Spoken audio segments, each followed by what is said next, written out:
కామారెడ్డి జిల్లా సోమర్పేటలో కాంగ్రెస్ గూండాల దాడిలో గాయపడిన సర్పంచ్ అభ్యర్థి బాలరాజు సికింద్రాబాద్ యశోద ఆసుపత్రిలో చికిత్స పొందుతున్నారు.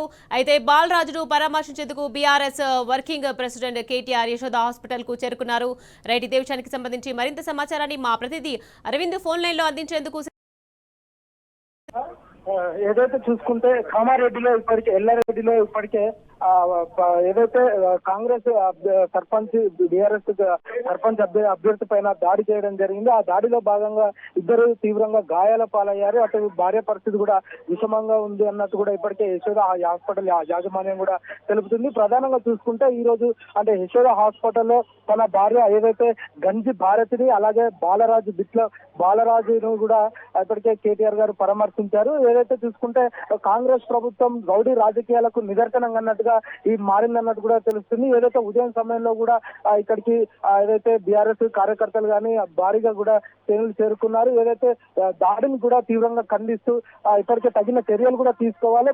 ఇది ప్రస్తుతానికి తెలంగాణలో నడుస్తుంది ప్రజాపాలన లేకపోతే ఇది రౌడీల పాలన అనే విధంగా కూడా ఇప్పటికే తెలుస్తుంది. అటు ఓడిపోయిన అభ్యర్థుల పైన కూడా బీఆర్ఎస్ కార్యకర్తల పైన కూడా అటు కాంగ్రెస్ గుండాలు కూడా దాడి చేయడం జరుగుతుంది. దాడిలో అనేక మంది కూడా గాయాల పాలవుతున్నారు. అంటే ఎక్కడ చూసినా కూడా అభ్యర్థులు అంటే బీఆర్ఎస్ పార్టీలో ఉన్న అభ్యర్థులు గెలిచి ఆ గెలుపులో కాంగ్రెస్ నాయకులు ఓర్వలేక జిల్లా నాయకులు కానీ అటు ఊర్లో సర్పంచ్ అభ్యర్థులు కానీ ఓడిపోయిన వాళ్ళందరూ కూడా బీఆర్ఎస్ కార్యకర్తల పైన అటు బీఆర్ఎస్ అభ్యర్థుల పైన మరి అటు ఇళ్లపైకి ట్రాక్టర్లు తీసుకొని వచ్చి దాడి చేయడం ఎంతవరకు సమంజసం అంటూ కూడా ఇప్పటికే తెలుస్తున్నారు. ఏదేమైనప్పుడు కూడా దీనిపైన తప్పకుండా రాష్ట్ర ప్రభుత్వం నుంచి ఒత్తిడి చేయాలి, వాళ్ళ పైన చర్యలు తీసుకోవాలి, తప్పకుండా కేసు నమోదు చేసి ఎవరైతే నిందితులకు శిక్ష పడాలని కూడా తెలిసింది. ఈ రోజు ఉదయం యశోద సికింద్రాబాద్ లో ఉన్న యశోద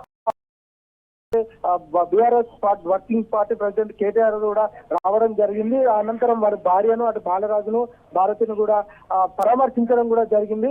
ఇలాంటి చర్యలు ఇలాంటి దాడులు తప్పకుండా ఖండిస్తాము. అసలు ప్రజాస్వామ్యంలో ఇందిరమ్మ రాజ్యంలో మహిళల పైన దాడులు ఇదేనా అంటూ కూడా ఇప్పటికే ప్రశ్నిస్తున్నారు. ఏదేమైనప్పుడు కూడా బాధితులకు మెరుగైన వైద్యం అందించాలని కూడా ఇప్పటికే కేటీఆర్ గారు కోరారు.